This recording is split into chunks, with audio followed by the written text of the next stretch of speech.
Water. Earth. Fire. Air. Long ago, the four nations lived together in harmony. But everything changed when a meteorite fell on the Water Nation. This meteorite disrupted the balance of the world and ushered in an era of glaciations. Only the Avatar, master of all four elements, could stop them. But when the world needed him most, he vanished. Many years later, a young bender named Cain emerged from the Fire Nation. Although Cain is a powerful firebender, he still has much to learn to restore the world's balance.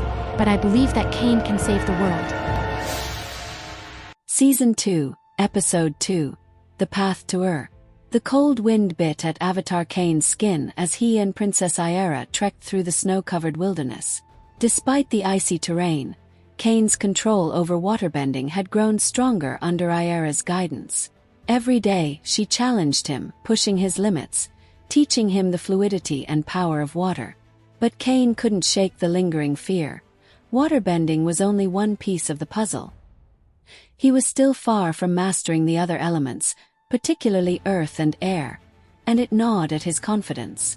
They were fugitives, relentlessly pursued by the Water Nation's forces, led by the wrathful King Neria. Every night, Cain would look into the darkness, half expecting to see the shimmer of Water Nation armor closing in. Iara was his only solace, her determination giving him hope. But even she couldn't ease the frustration Cain felt about his lack of progress with the other elements. "We need to find someone from the Earth Nation," Iara said one evening as they sat by a small campfire. Her voice was calm, but there was an urgency in her eyes. "The Earthbenders could teach you. You can't keep running forever without mastering the elements, Cain." Cain stared into the flames, the flickering light dancing in his eyes. He felt the weight of the world pressing down on him. Being the Avatar meant carrying the responsibility of restoring balance, yet here he was, running, hiding, incomplete. "I don't even know where to start," Cain muttered, frustration evident in his voice. "What if I can't learn earthbending? What if I can't master air? What if I fail?" Iara, sensing his turmoil, placed a reassuring hand on his arm. "You won't fail. You've already come so far. We'll find an earthbender. There's still time." Despite Iara's comforting words, Cain couldn't shake the doubt. That night, as Iara slept, Cain sat alone under the stars, gazing into the night sky. He remembered the legends of past avatars. Powerful, wise, and confident. Cain felt none of those things. In a moment of desperation, he closed his eyes and reached out to the past avatars, silently begging for their guidance. "Please," he whispered into the void. "I need your help. I don't know what to do. I don't know if I can do this." He sat in silence, waiting. The wind rustled the trees, the fire crackled softly, but no answers came. No whispers from past lives, no guiding visions. Just silence. Cain clenched his fists, feeling the cold gnawing at his bones. The weight of his destiny felt heavier than ever. He was alone, and for the first time he truly understood the enormity of what it meant to be the Avatar.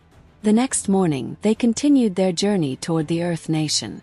The landscape began to shift, the towering cliffs and icy rivers giving way to rocky plains. Every step took them closer to the Earth Kingdom, but Cain's heart was heavy. His encounter with the silence of the past avatars had left him with more questions than answers. Doubt followed him like a shadow. As they approached the first Earth Nation settlement, Cain's eyes scanned the horizon. He could see smoke from campfires in the distance, the faint outline of a village tucked between the mountains. But something felt off. He couldn't shake the feeling that they were being watched. Suddenly, the ground beneath them shifted. With a loud rumble, the earth erupted, sending Cain and Iara tumbling backward. Emerging from the dust and debris was a figure, a powerful earthbender with an air of authority, their stance unyielding, as if the very ground responded to their command. "You've traveled far from home, Avatar," the earthbender said, their voice steady and strong. "If you've come to learn, you'd better be ready. Earthbending is not for the weak." Cain slowly rose to his feet, his heart pounding. He had finally found the earthbender he needed. But the true test had only just begun.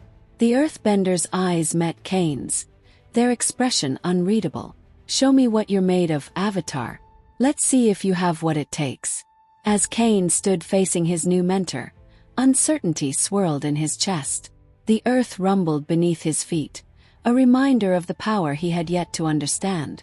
But despite the fear and doubt gnawing at him, one thing was clear. He had no choice but to face this new challenge head-on. The episode ends with the ground trembling around Cain and the earthbender, the tension in the air thick with anticipation. Cain knew that his journey had only just begun, and that mastering earthbending would be his next great battle, one that could determine the fate of the world. To be continued.